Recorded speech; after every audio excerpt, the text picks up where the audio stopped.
You're watching The World Now. Ghana's President-elect John Mahama is set to be sworn in as the country's leader on Tuesday at the Black Star Square in Accra. 10 heads of state, including Nigeria's Bola Tinubu and Kenya's William Ruto, are expected to be present for the inauguration. Delegations from the European Union, the United Kingdom, and United States have also confirmed their attendance.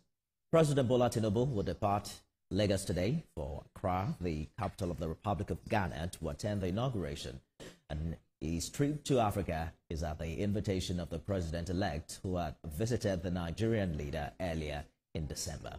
President Tinubu, as chairman of the ECOWAS Authority of Heads of State and Government, will join all the African leaders at the ceremony. Minister of State for Foreign Affairs Bianca Odumegu-Ojukwu and other senior government officials will accompany President Tinubu on the trip. Joining me live for more on this is Kumla Klute, who is senior political correspondent and media general owners of TV3 in Ghana. Thank you for joining us on the news, Kumla. John Mahama is president-elect again after 3 different attempts. What's the mood like in Accra ahead of inauguration tomorrow?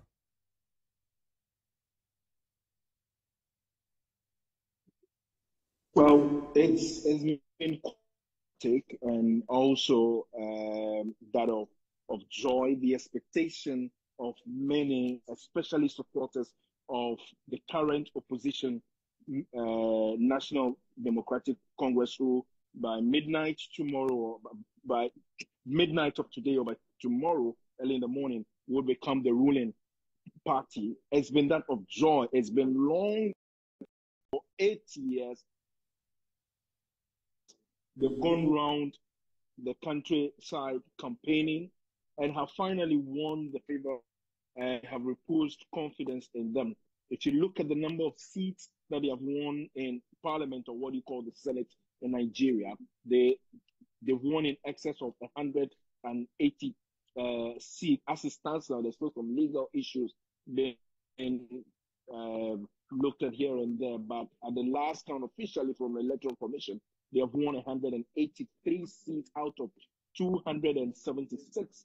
And the current majority, or the New Patriotic Party, have won in excess of 85. The numbers are around 88 actually, though. And so the expectation is that some decency of the sort would be brought to the presidency, especially these are sentiments being expressed by a cross-section of Ghanaians because of happenings in the past. The fact that it's a referendum on the current administration, the president who has actually not lived up to expectation, it's a referendum on them. And so many are of the hope that, yes, of course, decency will be returned to the president or to the presidency, and that Ghanaians once again will have a second independence. At least these are the words of John Dramani Mahama whilst he's been campaigning right in the countryside.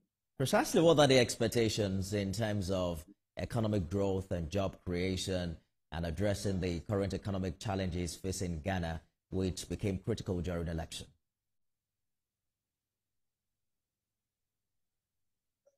Ghana's economy has had several challenges.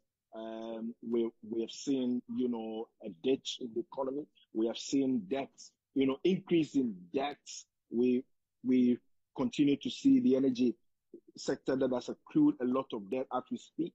I mean, it's over $2.5 billion that they are that's currently on the books.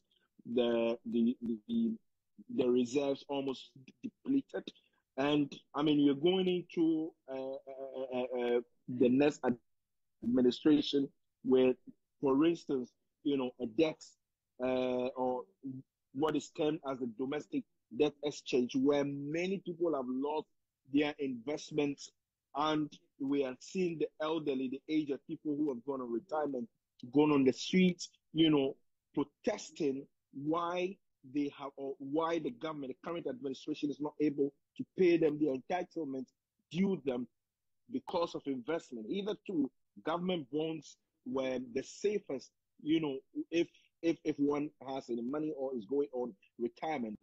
Under this administration, because of what has been termed the mismanagement of the economy, these individuals have lost money. Some of them we have seen have suddenly died or sadly died because of the difficulties that they have. And also, if you look at inflation, I mean, off the roof, if you look at even the conduct of some government appointees in the past, you would say that yes, of course, there's the need, or there has been the need. Ghanaians have called for a change in terms of doing things. Let me give you a classical example. The president started the construction of some hospitals termed Agenda 111. As we speak, not more than 3 of them have been completed. This started about 4 years ago. It's been in office for 8 years. Not more than 3 of them have been fully operationalized. He just yesterday commissioned a hospital that saw construction started under the past administration, John Mahama's administration. He did not complete it, and then he lost office in 2016. The president, the current one, came into office, said some work has been done on it.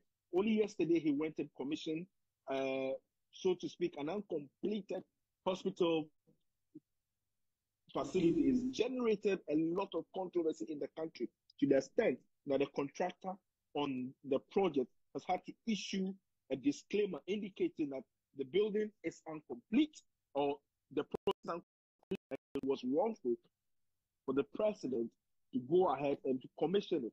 And so a lot of despondents out there, a lot of people who are angry with the current administration, stemming from the conduct of the president. Let me just give you a classical example. He's just granted pardon this morning to some individuals, and on the list is one of them who is a drug trafficker and has been convicted just last year, somewhere in April, and he's been granted huge expectations in for the incoming administration as regards accountability and fighting corruption. We're also going to be looking at what this new administration will do differently as regards international relations. But that's our time. We have to go now. Kumla Kluche is senior political correspondent with Media General Operators of TV3 in Ghana. Thank you so much for the updates there.